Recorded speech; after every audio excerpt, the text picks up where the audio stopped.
کہنے لگی ابھی بھی مجھ سے ناراض ہے. وہ میرے برابر میں بیٹھی تو مجھے 440 واٹ کا کرنٹ لگا تھا.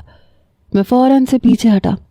میں نے کہا تم جاؤ کمرے میں, مجھے نیند آئے گی تو میں آ جاؤں گا. کہنے لگی ایسے کیسے عزیز, مجھے پتا ہے آپ مجھ سے ناراض ہیں. عزیز کمرے میں چلے, میں آج آپ کو خود سے ناراض نہیں رہنے دوں گی. پتہ نہیں کیوں مجھے بہت ڈر لگ رہا تھا. یہ تو پہلے جیسی تھی ویسے ہی اچھی لگتی تھی.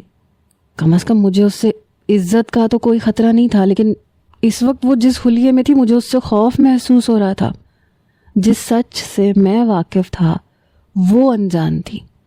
میں اپنی سوچوں میں گم تھا, اپنے دماغ میں تانے بانے بن رہا تھا کہ کیسے مہک کے ساتھ ایسا بہانہ بناؤں کہ وہ اندر جا کے سو جائے.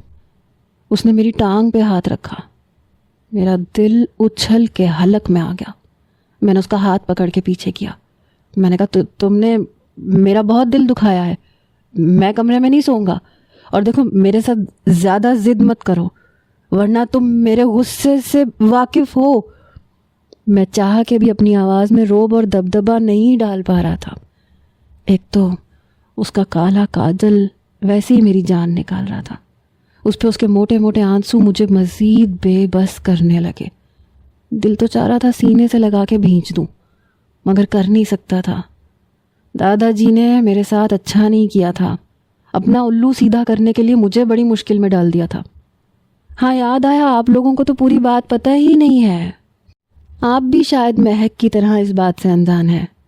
آپ سمجھ رہے ہوں گے کہ میرا نکاح مہک سے ہو چکا ہے, تو پھر میں مہک سے دور کیوں ہونے کی کوشش کر رہا ہوں. نہیں, میں اتنا بھی شریف انسان نہیں ہوں کہ